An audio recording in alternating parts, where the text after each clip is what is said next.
Looks like we finally got some images courtesy of Dark Side Toys. Transformers R.E.D, the robot enhanced design, the non-transformable Marvel Legends like Star Wars Black Series like high-end 6-inch non-transformable G1/everything Transformer line. That's a mouthful. So we finally got some in-package images here. We got some out-of-package images here, and it confirms the little things that we've had discussing about this moving forward. The only 3 of the first case wave of 6 that are available from these images is, of course, Optimus Prime, Megatron, and Soundwave. We have yet to see images of the also included with this of G1 Bumblebee, Transformers Prime RC, and lastly that of Beast Wars Cheetor. Now, one thing this confirms right away thus far is a few things that we speculated. Number one, it looks like there won't be a Build-A-Figure piece included. We kind of assumed that might have been something that would have been revealed after the other 3 wave mates were included, and then we could learn the truth of that. So there is no Build-A-Figure. It does 100% now confirm the accessories of stuff. So Optimus Prime is going to come with, 3 sets of hands. So 1 pointing hand, 1 closed fist, 2, one, I guess it's like a holding gun fist for the Ion Blaster, the Matrix of Leadership, 2 open hands, and his Energon Axe. Megatron is going to come with an Energon Cube. Again, I guess we could call it an open hand, a pointing hand, a closed hand, and a holding something hand. The Energon Cube is going to have a little peg on it so it won't fall off. And, of course, his Energon mace. And Soundwave is going to have 2 closed fists. His little, I guess we'll call it his tape deck opening fist, his holding his weapon fist, his 2 little weapon accessories, and a cassette laser beak to be put in the chest and removed. Now, I want to point out a few things that are quite interesting in terms of looking at the packaging. Compared to, let's say, its Marvel Legends or Star Wars Black Series counterparts. 2 things that are worth noting that I don't know what it means, really. The first thing that caught my eye was it actually says ages 8 and up on this packaging. And I was like, that's weird. And I turned around and I went to I have like a different display room, and it looks like all Marvel Legends stuff and Star Wars Black Series stuff has always been ages 4 and up.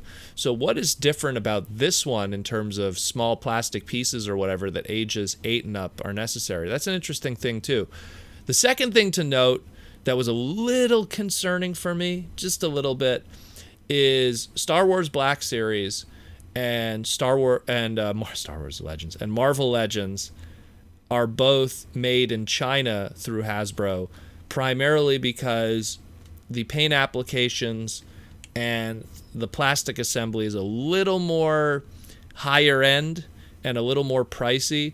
So as a result, those 2 products are made in China as opposed to Vietnam, because Vietnam is a little more cheaper environment. Same thing, a lot of our Masterpiece Transformers in general, they're trying to move it to Vietnam, but it still hasn't fully taken yet. But a lot of our masterpieces are still made in China. A lot of the more high-end products are still made in China, while the more lower-end products are made in Vietnam. You can even see that with the Marvel stuff. The more simplistic, movie-based, limited articulation stuff is made in Vietnam, while the more high-end, like, again, the Marvel Legends, Star Wars Black Series, are made in China. These Transformers R.E.D ones are made in Vietnam. So I'm reserving judgment. I'm hoping that the product is still going to feel good and have a good kind of plastic quality to it. But that kind of also puts a little bit of a, ooh, what does that mean? So we'll see what happens. But it's still kind of like, okay. Another thing to note, too, people started pointing this out now, but, I mean, we should have kind of already known this when the first CG images. People were pointing out how Soundwave has miscolored legs and how he doesn't have, accurate colored legs compared to how he looks in the show. That is correct, but that is something we also kind of knew way back when these reveals were happening from, I think, the Fan First Friday was the first time we saw Soundwave. So it is what it is, but at the end of the day, I still think he kind of looks the nicest of the 3. In terms of the design and how it came out. Optimus still. I don't know. There's something odd about Optimus's proportions. Maybe because I'm just more used to a Fleero-Deary kind of design, and this is a slight, proportion departure from that, but nothing too major. So that's it, really. I mean, we got a good look at it now. Again, we still have 3 more to have revealed that we could finally talk about in the future. These are going to be obviously, in that price point of the Marvel Legends and Black series of $20. Maybe that's just it. Maybe there's a little more pieces and a little more extra tooling involved with all of these. Black series and Marvel Legends, they kind of use same body types for a lot of different characters and then repaint them so they save on tooling. Because Transformers, a lot of characters are unique, so there's going to be unique tooling for almost everything, hands and pieces and all kinds of stuff like that. So maybe that's what's leading to them having to go to Vietnam, to kind of balance off that cost, because these will be the same price as their Marvel Legends and Black Series counterparts, but yet they're a completely different kind of design and tooling compared to them. They're going to be the same size, same kind of concept, same kind of box even. Just everything else is going to be just a little different. And we do know that there is more coming down the line from all the leaks that we've seen, a redeco of Optimus Prime, a knockout. We still got tons of those, still more to come. Starscream, of course, too, and that opens up to all the Seeker jets. So there's going to be definitely a lot of repaints of this coming and stuff. From what I've read online, these are going to be Walmart exclusives. Some people are not happy with what's going on right now with the whole thing about Walmart having exclusives for a lot of stuff, but that's going to be saved for another topic in the future. Yeah, it is what it is. Let me know what you think about this. I'm kind of disappointed that we don't have a Build-A-Figure concept. I think it's a missed opportunity, but maybe we'll see that for Wave 2. I think they're maybe just testing the waters with this.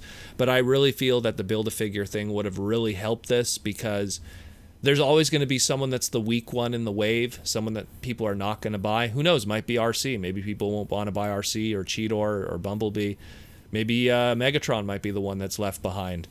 But when you have the Build-A-Figure concept, it leads to people buying the full wave and not just picking and choosing because they want to get that premium, Build-A-Figure Devastator or Build-A-Figure Autobot X, whatever it'll be. And I kind of hope that they maybe bring that in with Wave 2, because that's a real missed opportunity. I don't know how much it would have cost for the production to include a little piece with each one of them. I mean, already to move it to Vietnam says maybe production was too high and expensive to do it in China. But we'll find out. We'll find out as time progresses, and us at Slag will definitely look it up, look it down, and give us the 1-2-4-1-1.